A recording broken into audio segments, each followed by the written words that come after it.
Welcome to a question and answer episode of the Old Frontline podcast. In these bonus episodes, we'll answer the questions that you pose out of the episodes that we release each week.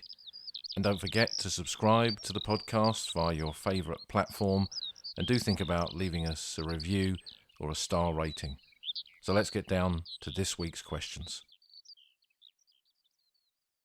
Welcome to another question and answer episode of the Old Frontline, a bonus episode where we answer the questions posed by you, the listeners, to the podcast. And there's two main ways for you to send those questions in, and keep sending them in because we're getting some really excellent and interesting questions coming into the Old Frontline office, which we're going to then put out on episodes like this.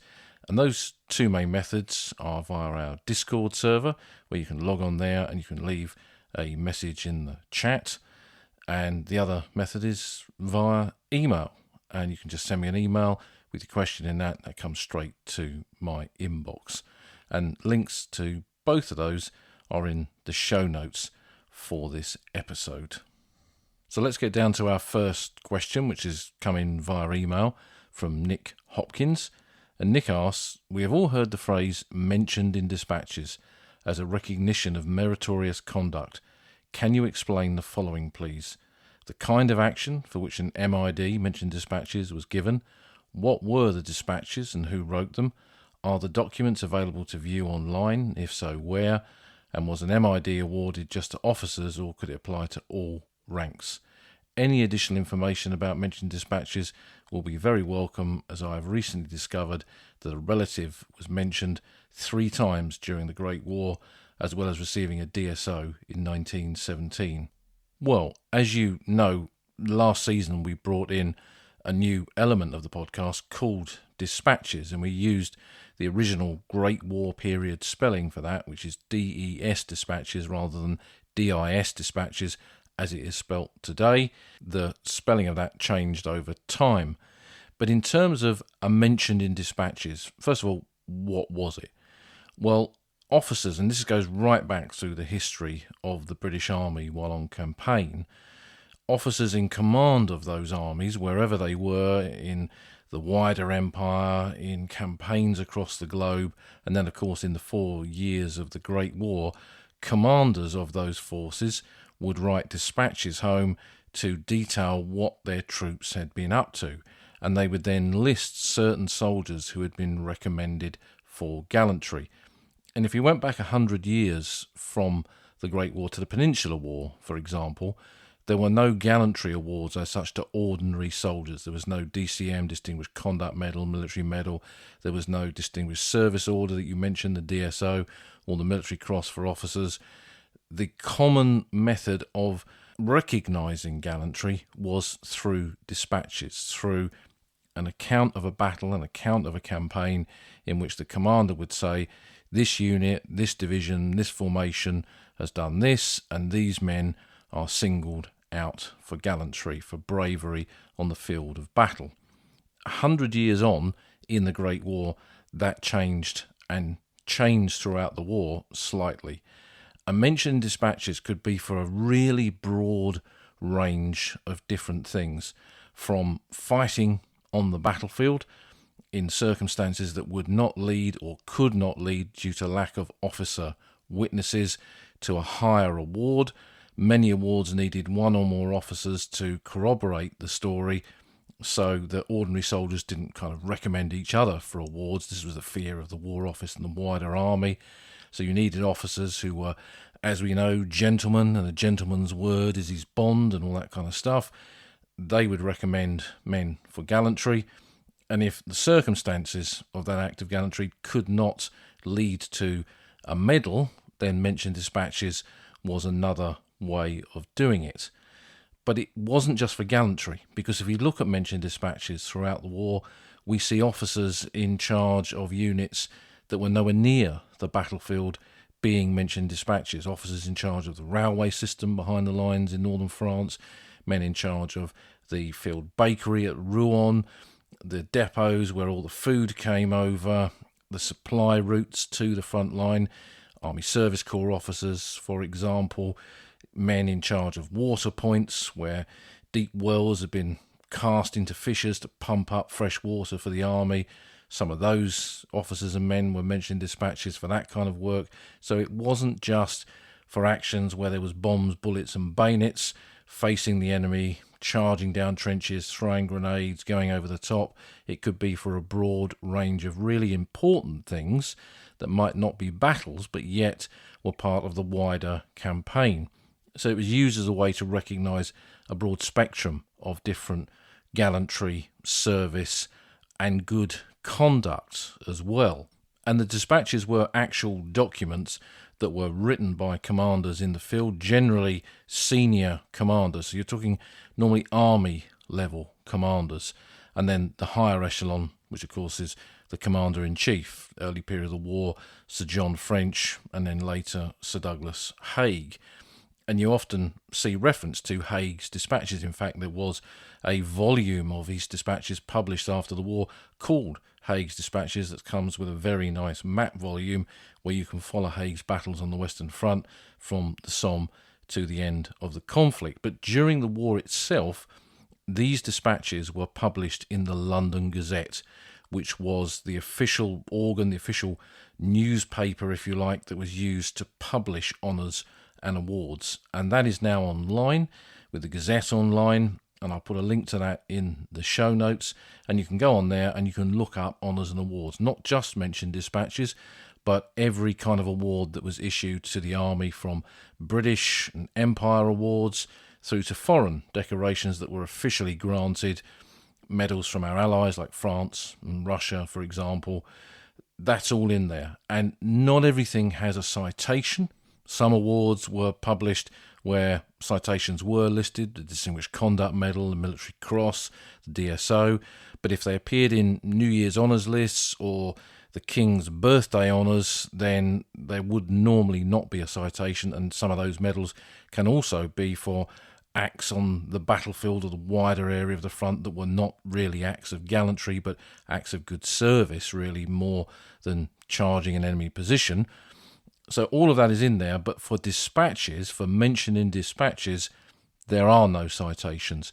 There would originally have been recommendations where a commander was sending forward a list of names or perhaps circumstances that would lead to a mention in dispatches.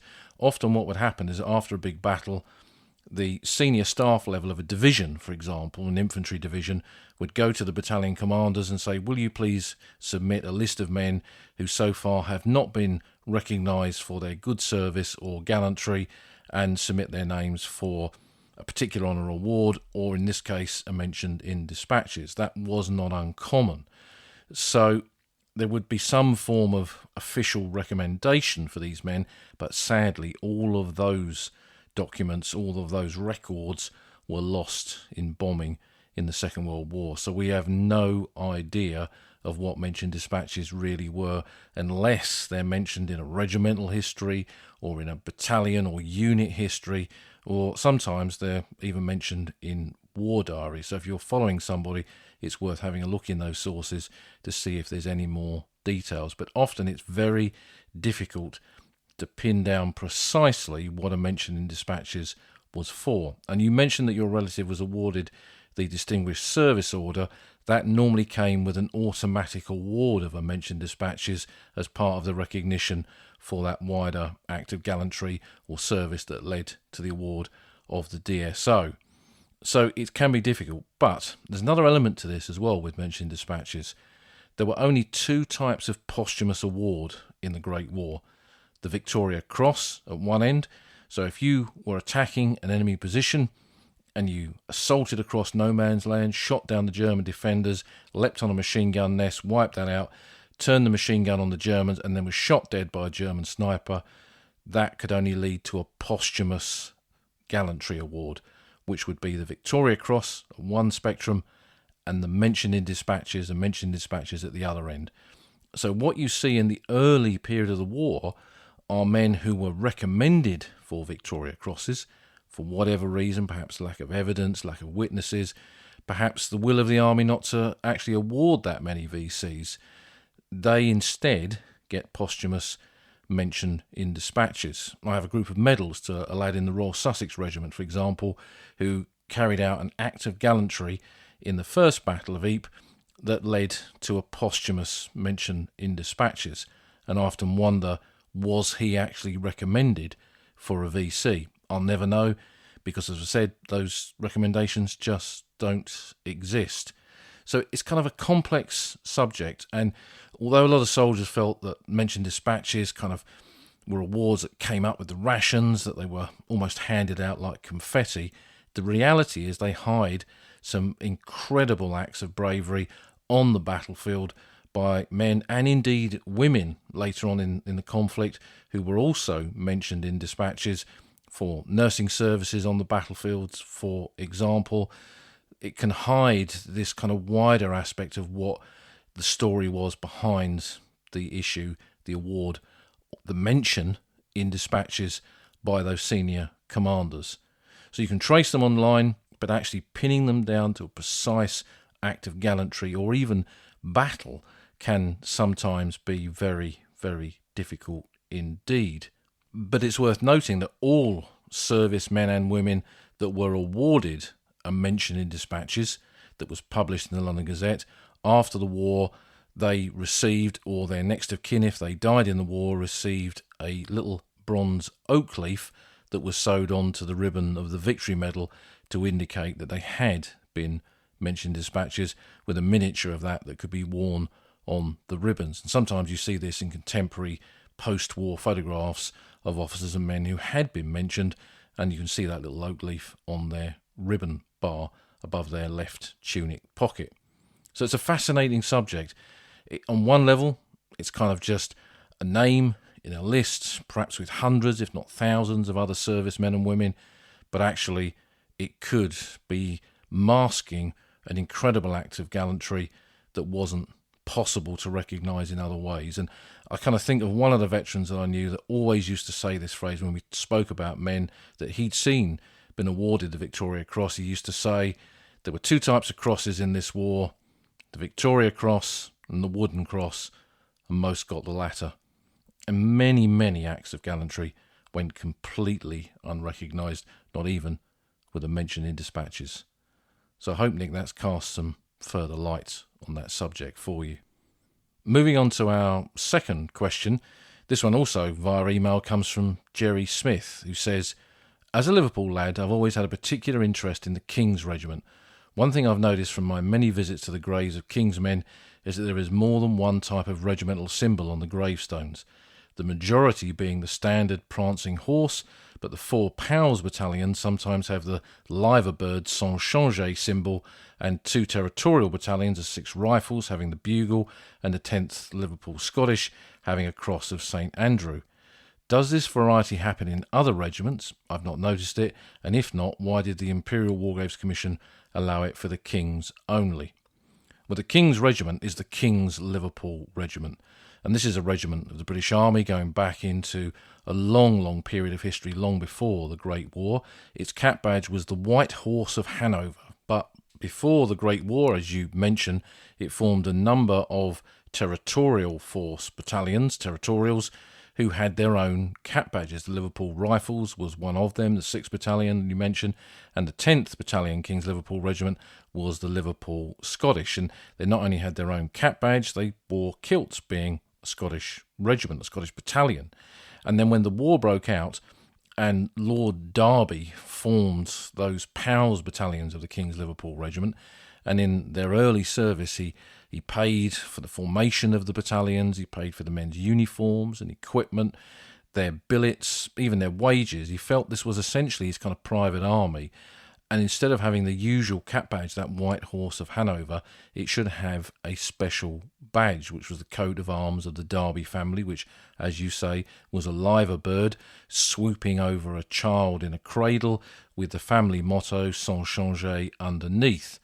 And he had 4,000 of those badges struck in silver, each one for an individual member of those 4 Pals battalions. So a staggering number of badges that were minted in silver for those men. They nicknamed the badge the Duck and Bastard, if you'll excuse my French, which was a common phrase used for the cap badge, but they must have thought something of it because many of them had their names and details engraved on the back and left them with loved ones when they departed for France, and later a bronze version of that badge was issued for service in the front line.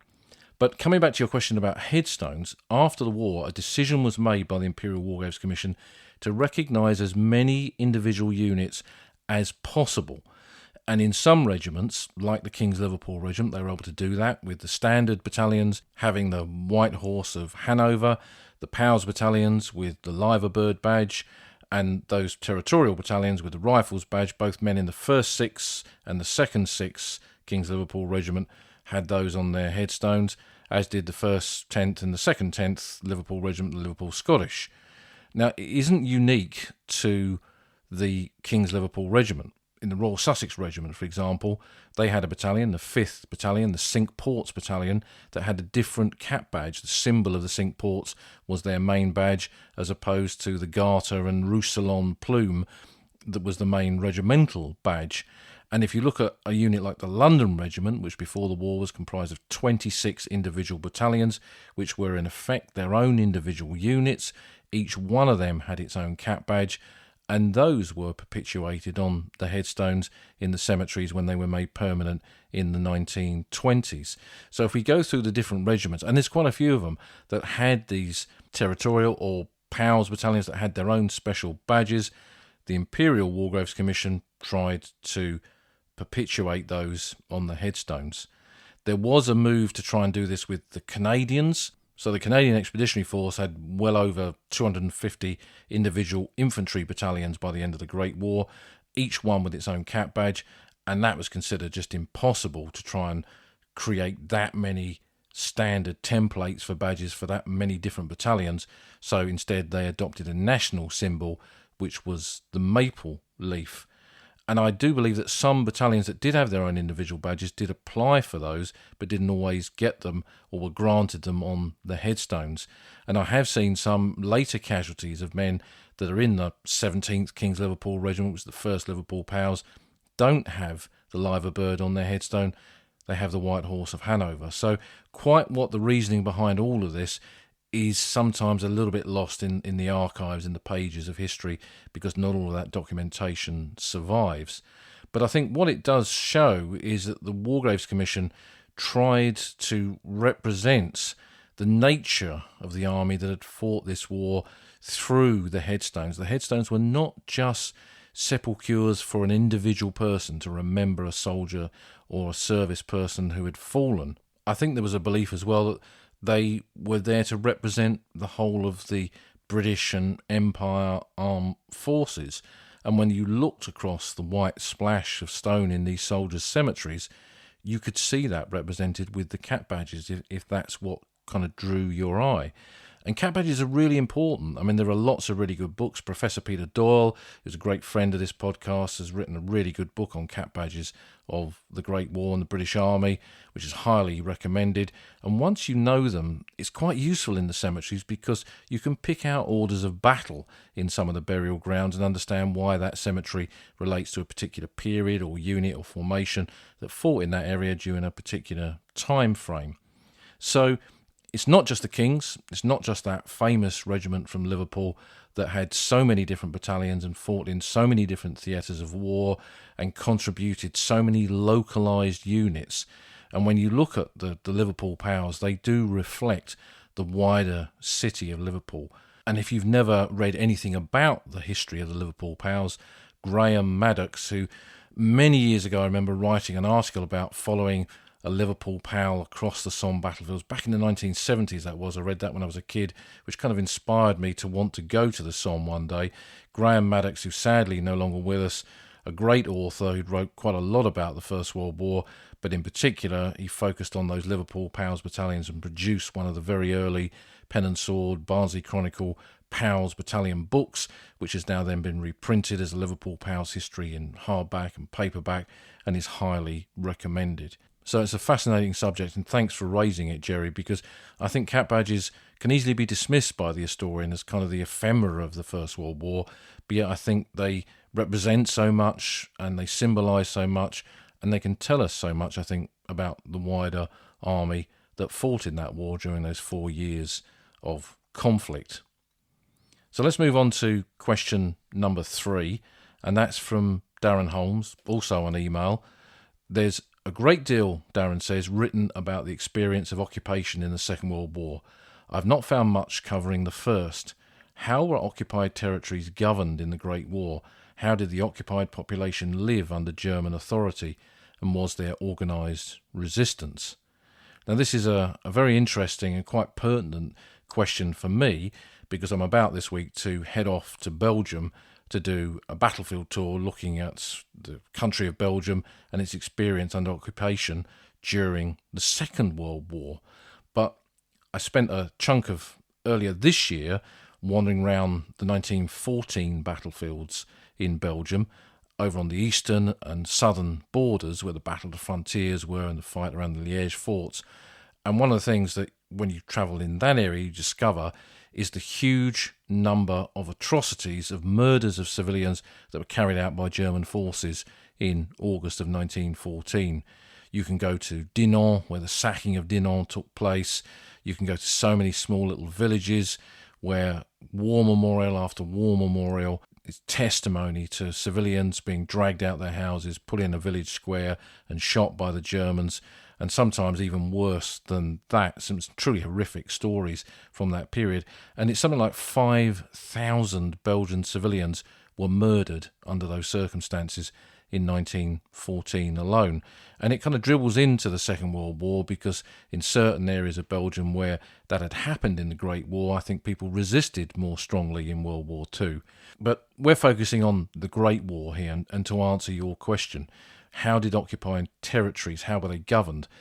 I wouldn't claim to be an expert on that, but kind of having spent a lot of time in Belgium in my professional career as a battlefield guide, for over a decade I used to stay in the city of Tournai, which is in the Wallonian part of Belgium, French-speaking part, and I speak French, so I used to read a lot of the material that was produced by local historians there, popped into some of the archives and libraries, and discovered quite a lot of stories of what we would call resistance. I don't think there were resistance groups, but people did stand up to the German occupying forces, and the mayor of Tournai did that and was punished as a consequence of it. And I discovered quite a few mayors in different communes across Belgium, and I've read about others in France as well, in the occupied zone of northeastern France, behind the lines in the Champagne, for example, or on the Aisne, or above Verdun, up towards the Belgian and Luxembourg border. In those kind of areas, men did stand up to the German resistors and often paid for it by being executed. And I've, again, visited quite a few memorials to this. How those areas were then governed is something, like I say, I wouldn't claim to be an expert on that, but essentially the Germans operated military law within those areas. And as the war went on, they found civilians to be quite an inconvenience to the operation of their military activities. So increasingly moved civilians away from the fighting area and dispersed them in the ground beyond. And a lot of people fled into other areas of the occupied zone, or even into other countries. So Frenchmen went up into the Wallonian French-speaking part of Belgium. Flemish people who fled from the fighting in 1914 crossed the border into neutral Holland.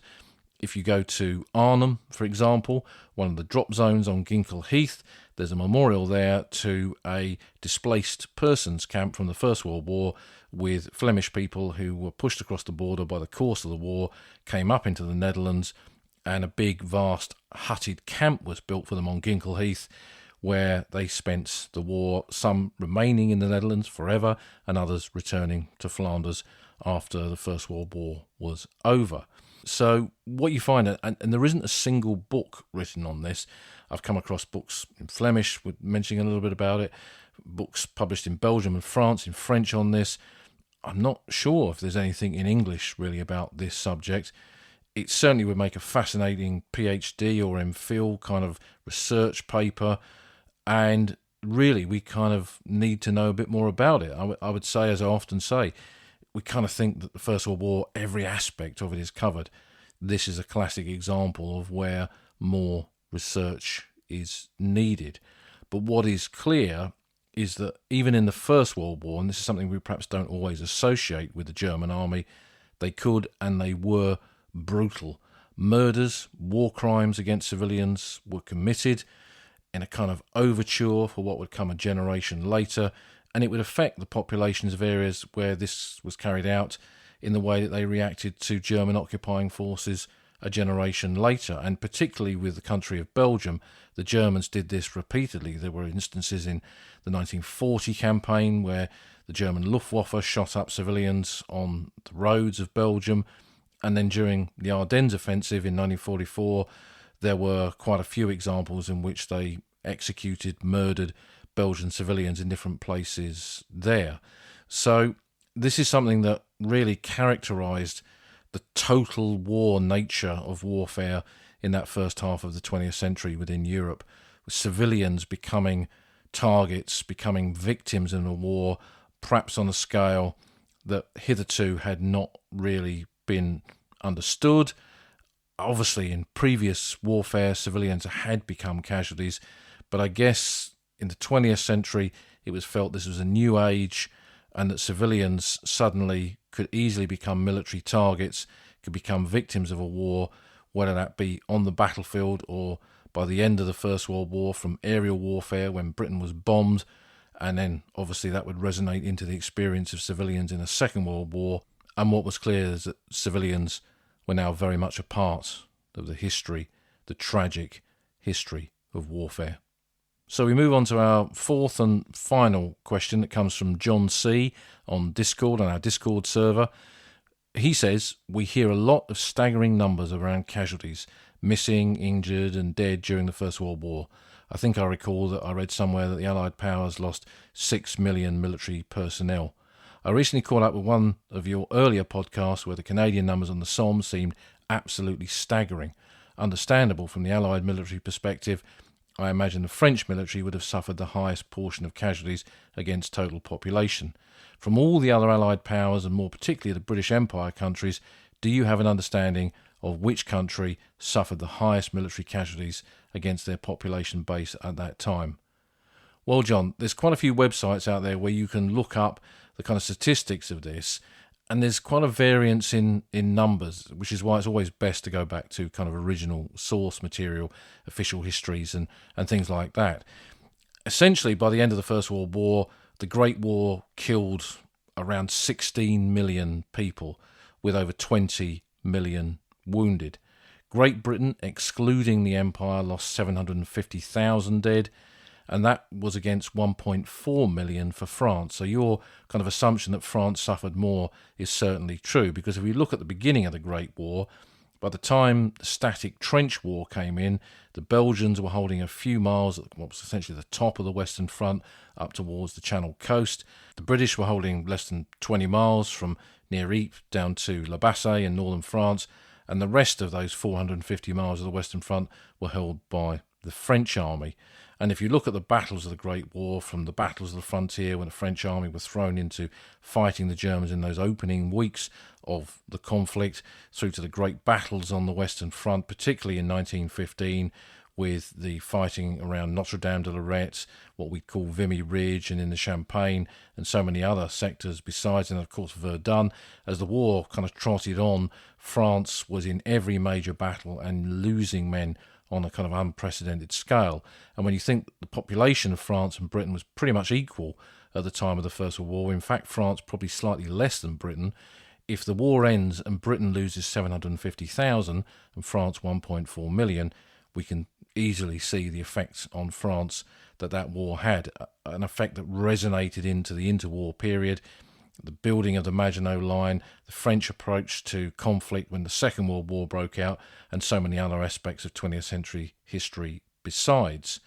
Germany lost 2 million in the conflict, so if you think that they're holding all 450 miles of the Western Front on the other side of no man's land, that's not unsurprising when you also consider that they're holding a massive front against the Russians on what was the Eastern Front part of the Great War battlefields. And Russia, by the end of the conflict, had lost 1.8 million.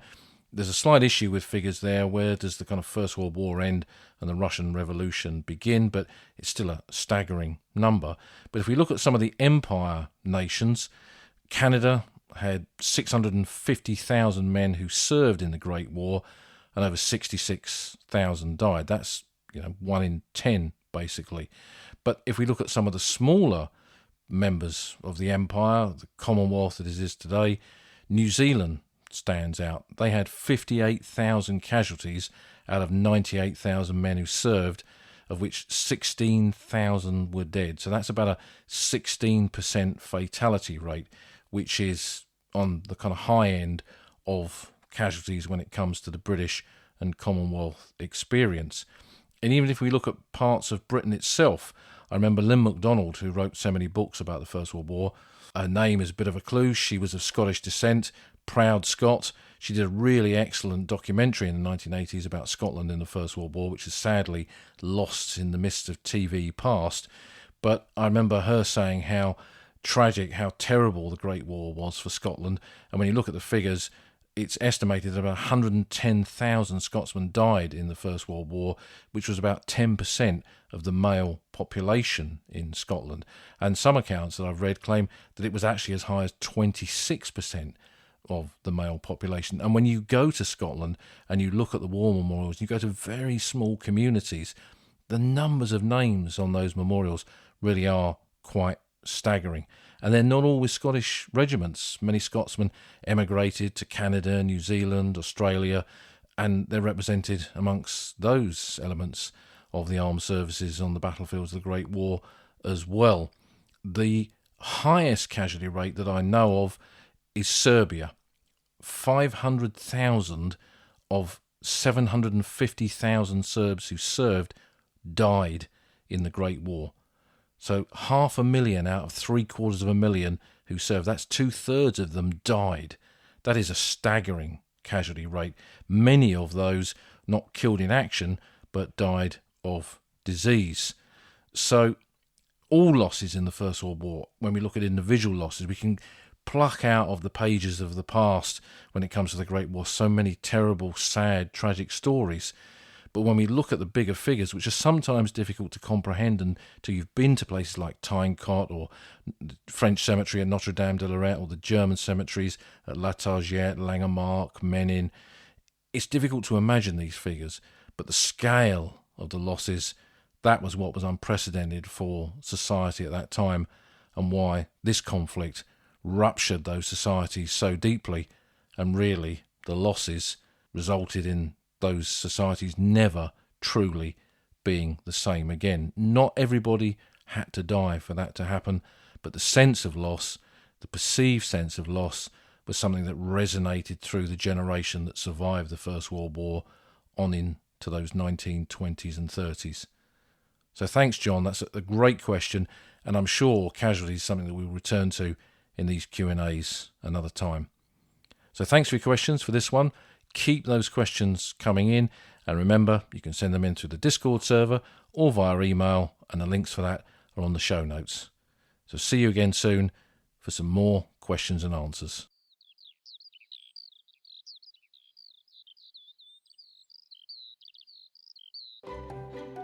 You've been listening to an episode of The Old Front Line with me, military historian Paul Reed. You can follow me on Twitter at Somcor. You can follow the podcast at Old Frontline Pod. Check out the website at oldfrontline.co.uk, where you'll find lots of podcast extras and photographs and links to books that are mentioned in the podcast. And if you feel like supporting us, you can go to our Patreon page, patreon.com/oldfrontline, or support us on Buy Me a Coffee at buymeacoffee.com/oldfrontline. Links to all of these are on our website. Thanks for listening, and we'll see you again soon.